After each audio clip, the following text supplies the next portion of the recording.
नमस्कार আজি হৈছে 29 মাৰ্চ দেওবাৰ আৰু মই দিবলৈ ওলাইছো কেইবাটাও বিগ ব্ৰেকিং নিউজ গোটেই অসম তথা ভাৰতবৰ্ষৰ লগতে গোটেই বিশ্বৰ খবৰসমূহ নিয়মিতভাৱে চাবলৈ ভিডিঅ'টোত এটা লাইক কৰি দি চেনেলটো সাবস্ক্ৰাইব কৰি থৈ দিব।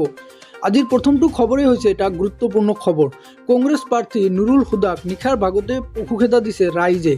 গৌবেগ ধ্বনি দি নুৰুল হুদাক পশুখেদা ৰাইজক। বিধায়ক নুৰুল হুদাই যোৱা 5 বছৰত কোনো উন্নয়ন নকৰাৰ অভিযোগ জনাইছে ৰাইজে। জনতাৰ ক্ষোভ চাই স্থান এৰি পলায়ন কৰিছে বিধায়কজনে। জুৰিয়াৰ কছাৰী গাঁৱত নিশা উত্তপ্ত পৰিস্থিতি ৰাইজৰ। নিশা ভোট বিচাৰি যোৱা কংগ্ৰেছ প্ৰাৰ্থীক পশুখেদা ৰাইজৰ। আজিৰ দ্বিতীয়টো খবৰেই হৈছে এটা ভাল খবৰ। আকৌ গোটৰ মহিলাই পাব 25,000কৈ টকা। হয়, আপুনি ঠিকেই শুনিছে। যদি আপুনি গোটত আছে তেনেহ'লে আপুনি লাভ কৰিব 25,000কৈ টকা। অৰুণোদয় আঁচনিৰ 9,000 টকা সোমাব নতুনকৈ। অৰুণোদয় আঁচনিৰ বাবে সোমাব 9,000কৈ টকা। অসমত নতুনকৈ প্ৰদান কৰিব চৰকাৰী ঘৰ। অসমত নতুনকৈ প্ৰদান কৰা হ'ব চৰকাৰী ঘৰ। এই কথা জনাইছে অসমৰ মুখ্যমন্ত্ৰী হিমন্ত বিশ্ব শৰ্মাই। ৰেচন কাৰ্ড থাকিলে পাব 5টা আঁচনি।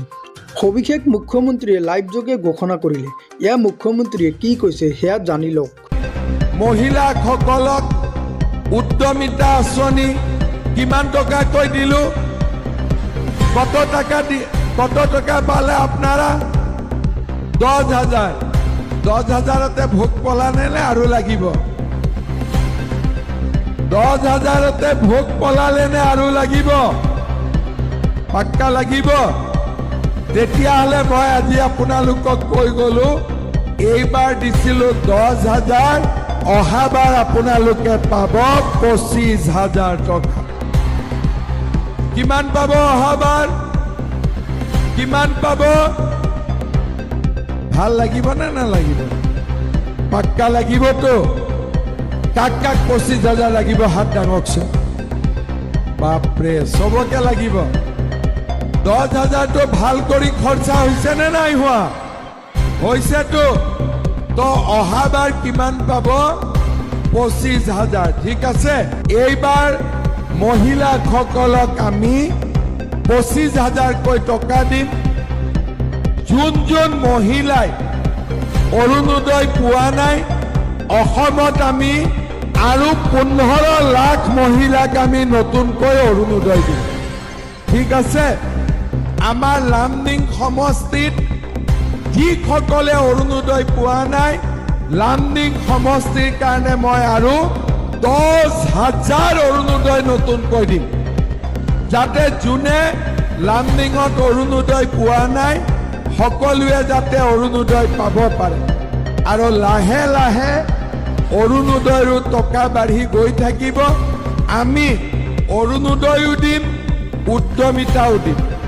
ল'ৰা ছোৱালীৰ শিক্ষা এডুকেশ্যনৰ দায়িত্ব মূৰৰ ওপৰত থাকিব। ইয়াৰ পিছত আমাক কি লাগিব? চাউলটোতো পায়ে আছো, দালি নিমখ চেনিটো পায়ে আছো, লগত মিঠাতেলটো এবাৰ আমি দি দিম। আৰু লগতে মই এটা কথা কৈছো, যিসকল মহিলাই এতিয়ালৈকে যাৰ ঘৰত চৰকাৰী ঘৰ হোৱা নাই, এইবাৰ মই অসমত নতুনকৈ 15 লাখ আকৌ নতুনকৈ চৰকাৰী ঘৰ দিয়াৰ ব্যৱস্থা কৰিম, যাতে যোনে যোনে ঘৰ পোৱা নাই তেওঁলোকেও পাক্কা ঘৰ পাব পাৰে। এতিয়া মই নাই পোৱা সুধিম, 9,000 টকাটো কোনে কোনে পালে? ঠিক আছে, এতিয়া মোক কওক যে অৰুণোদয় কোনে কোনে পোৱা নাই? হাত দাঙক। হাত দাঙি থাকিব অলপ দেৰি। নাই পোৱা? এতিয়া আপোনালোকক অৰুণোদয় লাগিব নে নালাগিব? লাগিব। যোনে পালেতো পালে, যোনে অৰুণোদয় নাই পোৱা তেওঁলোকে মামাক বেছিকৈ ভোট দিব, যাতে অহাবাৰ তেওঁলোকে অৰুণোদয় পাই যায়। হ'ব? সকলোৱে লামডিঙত মই নতুনকৈ কিমান অৰুণোদয় দিম? কিমান ক'লো অলপ ডাঙৰ কৰি কওক। 10,000। আৰু যদি 10,000 পাই যায়, ইয়াত নোপোৱা মানুহ আৰু কোনো নাথাকিব, হয়নে নহয়? সেইকাৰণে সকলোৱে আপোনালোকে আমাক ভোট দিব, আৰু আমি যাতে চৰকাৰ কৰি আপোনালোকৰ কাম কৰিব পাৰোঁ, অসমৰ উন্নয়নৰ কাম কৰিব পাৰোঁ। 100 টকা দালি কোনে কোনে কিনি আছে, চেনি কোনে কোনে কিনি আছে, হাত ডাঙৰ।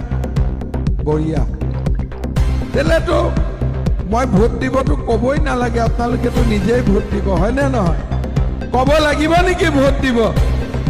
নালাগে না?